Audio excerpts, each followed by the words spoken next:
Hello साथियों, स्वागत है आप सभी का हमारे यूट्यूब चैनल पर। कैसे हो आप सब? कैसी चल रही है आप सबकी तैयारी? दोस्तों, आज हम लेकर आए हैं आप सबके लिए सीडीपी यानी कि बाल विकास के 30 प्रश्नों को। तो आपको देखना है कि कितनी आपकी तैयारी है और आपका क्या स्कोर बन रहा है 30 में से।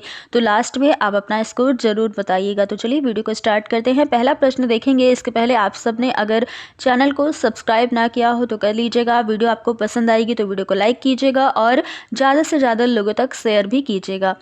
देखिएगा, पहला प्रश्न है कि संवेग व्यक्ति की उत्तेजित दशा है। यह कथन निम्नांकित में से किसका है? ये जो कथन यहाँ पर दिया गया है ये किसके अनुसार दिया गया है ये आपको बताना है। ऑप्शन है रॉस, वुडवर्थ, पियाजे या फिर वैलेंटाइन। तो ये कथन किसके द्वारा दिया गया है? तो आपको बता दें कि संवेग व्यक्ति की उत्तेजित दशा है। ये पंक्ति दी गई है वुडवर्थ महोदय के अनुसार। तो ऑप्शन नंबर बी हमारा बिल्कुल राइट चला जाएगा।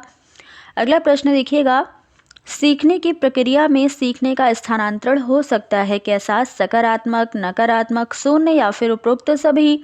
तो सीखने का स्थानांतरण जो है ये सभी रूपों में हो सकता है। सकारात्मक भी हो सकता है यानी कि पॉजिटिव भी हो सकता है, और नेगेटिव भी, नकारात्मक भी, और शून्य भी हो सकता है। इसलिए यहाँ पर आंसर हमारा हो जाएगा उपरोक्त सभी। ऑप्शन नंबर डी बिल्कुल राइट हो जाएगा।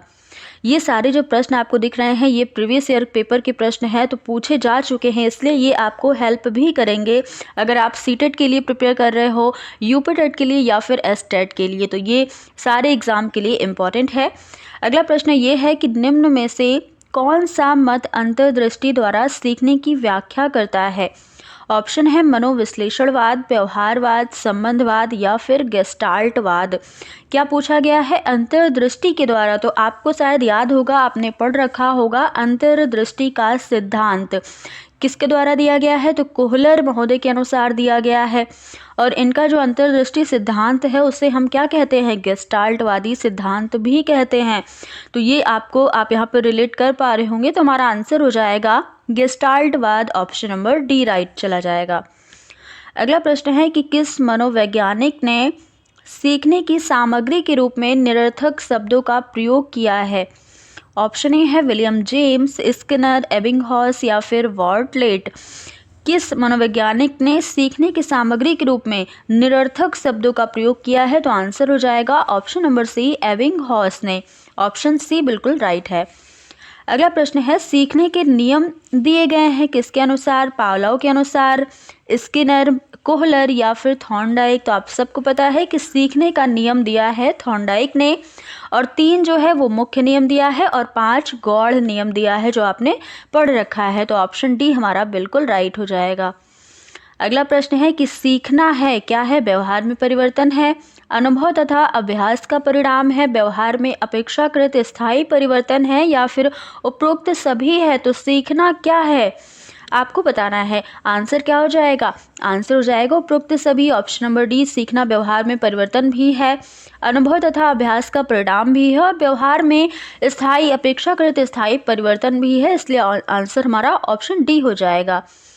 अगला प्रश्न देखिएगा, शारीरिक वृद्धि और विकास को क्या कहते हैं? तत्परता कहते हैं, अभिवृद्धि कहते हैं, गतिशीलता या फिर आनुवांशिकता बोलते हैं। तो यहाँ पर आंसर क्या होगा? ये तो बहुत ही सिंपल सा क्वेश्चन है, आप सभी को इसका आंसर आ रहा होगा। तो जल्दी से कमेंट बॉक्स में बताइएगा कि इसका आंसर क्या होगा। तो ऑप्शन बी हमारा बिल्कुल राइट हो जाएगा। शारीरिक वृद्धि और विकास को हम अभिवृद्धि कहते हैं।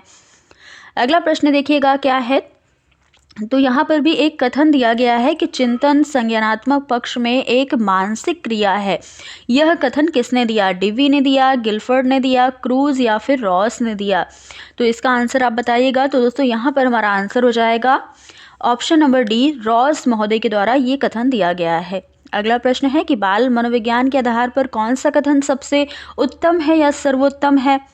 सारे बच्चे एक जैसे होते हैं, कुछ बच्चे एक जैसे होते हैं, कुछ बच्चे विशिष्ट होते हैं या प्रत्येक बच्चा विशिष्ट होता है? तो अपने आप में तो सभी बच्चे विशिष्ट होते हैं ना, सारे बच्चे विशिष्ट होते हैं। तो आंसर क्या होगा? प्रत्येक बच्चा विशिष्ट होता है, यानी कि ऑप्शन नंबर डी राइट हो जाएगा। अगर ये कहा जाए कि सारे बच्चे एक जैसे होते हैं तो ऐसा तो बिल्कुल भी नहीं है। सभी बच्चे अलग अलग होते हैं। मतलब सब बच्चे अपने आप में अलग होते हैं क्योंकि इंडिविजुअल डिफरेंस पाया जाता है सभी में। और कुछ बच्चे एक जैसे होते ऐसा भी नहीं कहा जा सकता है। तो यहाँ पर आंसर क्या होगा कि सभी बच्चे जो है वो अपने आप में अलग हैं, विशिष्ट हैं आंसर हमारा ऑप्शन डी हो जाएगा। अगला प्रश्न है कि बाल मनोविज्ञान का केंद्र बिंदु क्या है? अच्छा शिक्षक है, बालक है, शिक्षण प्रक्रिया है या फिर विद्यालय है? तो बाल मनोविज्ञान का अगर केंद्र बिंदु कहा जाए तो ये हो जाएगा बालक। बालक को ध्यान में रखकर ही शिक्षा दी जानी चाहिए, तो इसलिए केंद्र बिंदु किसे माना गया है? बालक को माना गया है। तो यहाँ पर ऑप्शन बी बिल्कुल राइट हो जाएगा। अगला प्रश्न है अच्छी स्मृति विशेषताएं क्या हैं? शीघ्र पुनः स्मरण, शीघ्र पहचान, अच्छी धारणा या फिर उपरोक्त सभी? आंसर क्या होगा? आंसर हमारा ऑप्शन नंबर डी हो जाएगा। अच्छी स्मृति की ये विशेषता सारी जो यहाँ पर लिखी गई हैं, ऑप्शन ए, बी और सी, ये सारी एक अच्छी स्मृति की विशेषताएं हैं, तो ऑप्शन डी यहाँ पर राइट चला जाएगा। अगला प्रश्न है कि संवेग शब्द का शाब्दिक अर्थ क्या होता है? क्रोध और भय, स्नेह और प्रेम, उत्तेजना या भाव में उथल पुथल या फिर इनमें से कोई नहीं? तो देखिए, क्रोध और भय ये क्या है? ये संवेग है, ये भी एक संवेग ही है। स्नेह और प्रेम ये भी संवेग है, लेकिन यहाँ पर संवेग शब्द के शाब्दिक अर्थ को पूछा गया है, ना कि ये पूछा गया है कि क्रोध मतलब संवेग कौन कौन से संवेग होते हैं। अगर ये पूछता है कि कौन कौन से संवेग होते हैं, तब शायद आप ये आंसर कर सकते थे ऑप्शन ए और बी का, लेकिन यहाँ पर फिर आपको एक ऑप्शन ये देखने को मिलता कि ए और बी दोनों, तब ये सही होता। अब यहाँ पर पूछा है शाब्दिक अर्थ को, तो संवेग शब्द का अर्थ हो जाएगा उत्तेजना या भाव में उथल पुथल, तो ऑप्शन सी यहाँ पर बिल्कुल राइट हो जाएगा। अगला प्रश्न है कि कौशल सीखने की पहली अवस्था क्या है? यथार्थता, कल्पनाशीलता, समन्वय या फिर अनुकरण?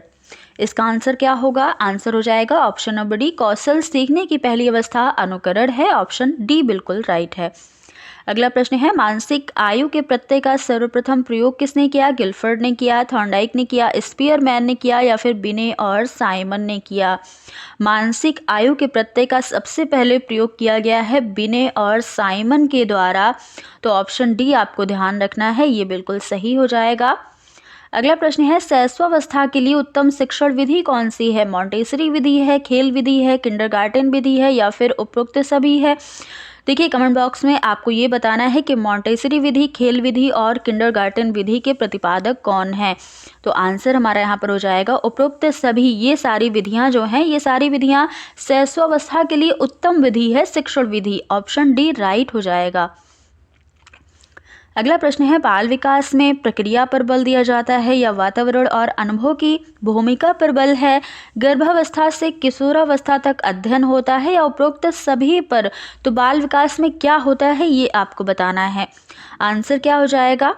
जल्दी से करिएगा। तो यहाँ पर आंसर हमारा चला जाएगा ऑप्शन नंबर यहाँ पर सी हो जाएगा। गर्भावस्था से किशोरावस्था तक अध्ययन किया जाता है किसमें? बाल विकास में।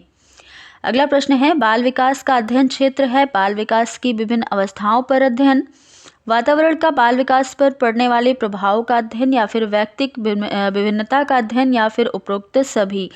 तो यहाँ पर हमारा आंसर हो जाएगा उपरोक्त सभी। ऑप्शन नंबर डी बिल्कुल राइट हो जाएगा। अगला प्रश्न देखिएगा कि सर्वाधिक उपयुक्त जीवित सर्वाइवल ऑफ द फिटेस्ट रहता है, ये सिद्धांत है किसका? लैमार्क का है, विशिष्ट वृद्धि का है, अभिवृत्ति का या फिर अभिक्षमता का? सर्वाइवल ऑफ द फिटेस्ट ये सिद्धांत किसका है, ये आपको बताना है। तो आंसर हमारा हो जाएगा ऑप्शन नंबर सी, अभिवृत्ति का ये सिद्धांत हो जाता है। ऑप्शन सी बिल्कुल करेक्ट चला जाएगा। अगला प्रश्न है विनय साइमन परीक्षण द्वारा मापन किया जाता है, किसका मापन किया जाता है? अभी आपने ऊपर इसका एक प्रश्न देखा है, सामान्य बुद्धि का, विशिष्ट बुद्धि का, अभिवृत्ति का या फिर अभिक्षमता का? तो ये तो आपको पता है कि विनय साइमन किससे रिलेटेड हैं? बुद्धि से रिलेटेड हैं, लेकिन अब यहाँ पर आपको आंसर और दे दिया, ऑप्शन दे दिया गया सामान्य बुद्धि के या फिर विशिष्ट बुद्धि के। तो आंसर क्या हो जाएगा? ऑप्शन बी हो जाएगा। विनय और साइमन जो है ये विशिष्ट बुद्धि के परीक्षण के मापन से संबंधित हैं। अगला प्रश्न है संवेगात्मक विकास को प्रभावित करने वाले कारक कौन से हैं? शारीरिक स्वास्थ्य, मानसिक स्वास्थ्य, थकान और उपरोक्त सभी? तो आंसर यहाँ पर हो जाना चाहिए ऑप्शन नंबर डी, ये सभी जो हैं ये सभी संवेगात्मक विकास को प्रभावित करने वाले कारक माने जाते हैं। अगला प्रश्न देखिएगा सामाजिक प्रत्याशाओं के अनुरूप व्यवहार की योग्यता का अधिगम सामाजिक विकास कहा जाता है, ये कथन है, ये किसके द्वारा दिया गया है? हरलॉक का, टीपी नन का है, मैकडोगल का है या फिर रॉस महोदय का है? तो ये कथन है हरलॉक महोदय का। ऑप्शन नंबर ए यहाँ पर बिल्कुल राइट हो जाएगा, ये आपको ध्यान रखना है। इसी के साथ अगला प्रश्न है कि सीखने का सर्वाधिक अर्थ क्या है? कौशल अर्जन है, ज्ञानार्जन है, व्यवहार में परिवर्जन है या फिर व्यक्तिक समायोजन है? यहाँ पर आंसर क्या होगा तो आपको बताना है। देखिए, सीखने का सर्वाधिक अर्थ ये निकलता है कि व्यवहार में परिवर्जन, तो ऑप्शन नंबर सी यहाँ पर बिल्कुल राइट चला जाएगा, व्यवहार में परिमार्जन। अगला प्रश्न है, वाणी दोष कौन सा नहीं है? ध्वनि परिवर्तन और अस्पष्ट उच्चारण। जब अस्पष्ट उच्चारण होगा तो इसका मतलब वाणी दोष तो है। धीमी या तेज गति से बोलना या फिर हकलाना या तुतलाना, तीव्र अस्पष्ट वाणी। अगर बात करें ऑप्शन सी की तो हकलाना और तुतलाना तो ये तो वाणी दोष में ही आता है। तीव्र अस्पष्ट वाणी अगर देता सिर्फ तीव्र वाणी तो वाणी दोष नहीं था, लेकिन अस्पष्ट वाणी है, मतलब सही तरीके से नहीं बोल पा रहा है, जो चीज़ें बोल रहा है बच्चा वो समझ में नहीं आ रहा है, अस्पष्ट है, तो ये भी एक वाणी दोष ही है। लेकिन पूछा गया है कि वाणी दोष कौन सा नहीं है, तो अगर कोई धीमे या तेज बोलता है तो उसमें कोई वाणी दोष नहीं है, उसमें कोई प्रॉब्लम नहीं है, तो ऑप्शन बी बिल्कुल राइट हो जाएगा। पूछा है वाणी दोष नहीं है तो धीमी या तेज गति से बोलना ये वाणी दोष के अंतर्गत नहीं आएगा। अगला प्रश्न है, प्राथमिक स्तर पर मूल्यों की शिक्षा देने की सर्वोत्तम विधि कौन सी है? मूल्यों के महत्व को बताना, मूल्यों के पालन ना करने पर दंडित करना, या अध्यापक के व्यवहार में मूल्य स्थापन, या फिर उपरोक्त सभी। आंसर क्या हो जाएगा? आंसर हो जाएगा, आपको जल्दी से इसका आंसर करना है।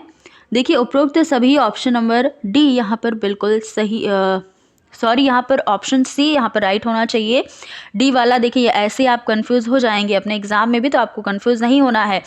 बी वाले में ये गलत दिया गया है कि दंडित करना, मूल्यों के पालन ना करने पर आप बच्चों को दंडित तो नहीं करोगे, तो ये ऑप्शन तो बिल्कुल गलत हो जाएगा।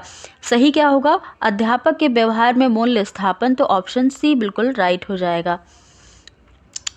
अगला प्रश्न है, मूल्यों के वर्गीकरण में सम्मिलित नहीं है क्या? आध्यात्मिक मूल्य, एन केन प्रकारेण धनार्जन का मूल्य, नैतिक मूल्य, या फिर सांस्कृतिक मूल्य।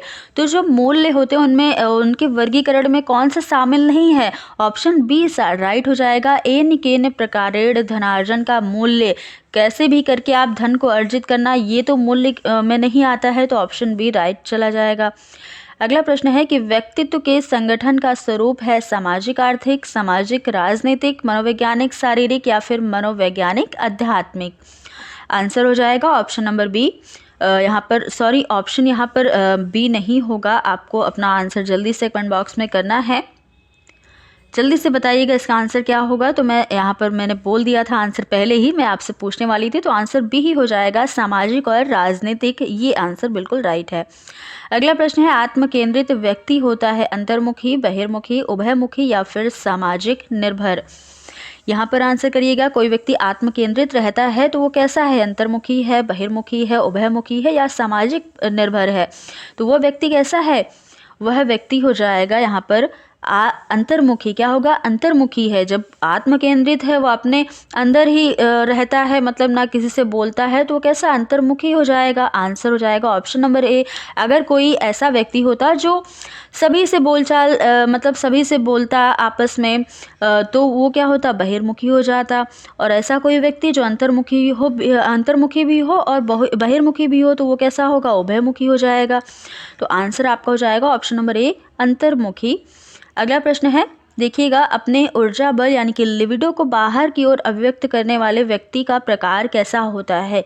ज्ञानात्मक व्यक्तित्व, बहिर्मुखी व्यक्तित्व, कलात्मक व्यक्तित्व, या फिर धार्मिक व्यक्तित्व। आंसर क्या होगा? अगर कोई ऐसा व्यक्ति है जो अपनी ऊर्जा है उसको बाहर अभिव्यक्त करने वाला व्यक्ति है बाहर की ओर, तो वो बहिर्मुखी होगा ना। बाहर की ओर अभिव्यक्त कर रहा है तो कैसा होगा? बहिर्मुखी व्यक्तित्व होगा उसका। तो ऑप्शन बी राइट हो जाएगा। अगला प्रश्न देखिएगा, कक्षा 4 का एक बच्चा सदैव चिंतित और कुंठित रहता है, तो आप क्या करेंगे? उसके अभिभावक से शिकायत करेंगे, मनोचिकित्सक के पास ले जाएंगे, या स्वयं परामर्शदाता की भूमिका का निर्वाह करेंगे, या फिर उपरोक्त में से कोई भी नहीं? आंसर आपको बताना है, जल्दी से आंसर आप करिएगा। क्या हो जाएगा यहाँ पर आंसर? देखिए यहाँ पर आंसर आपका हो जाएगा, पहले से ही टिक लगा हुआ है, तो स्वयं परामर्शदाता की भूमिका का निर्वाह करेंगे। अगर कोई बच्चा आपकी क्लास में चिंतित रहता है, कुंठित रहता है, बड़ा ही उदास रहता है, तो आप ना कि उसके अभिभावक से शिकायत करेंगे सबसे पहले, ना ही किसी डॉक्टर के पास ले जाएंगे, बल्कि खुद ही पूछेंगे कि बच्चे मतलब उसको क्या हुआ है, क्या प्रॉब्लम है, क्यों वो चिंतित रहता है। तो इसलिए ऑप्शन सी बिल्कुल राइट है। तो दोस्तों आज की ये प्रश्न जो आपने देखे हैं आपको कैसे लगे, और ये बात जरूर बताइएगा कि आपका स्कोर क्या बना, कितने प्रश्नों को आपने सही किया, क्योंकि आज के प्रश्न बहुत ही इजी थे और बहुत ही अच्छे लेवल के थे और प्रीवियस ईयर के थे। तो दोस्तों आज की वीडियो बस यहीं तक रखते हैं, फिर मिलेंगे अगली वीडियो में कुछ नए प्रश्नों के साथ। तब तक के लिए धन्यवाद।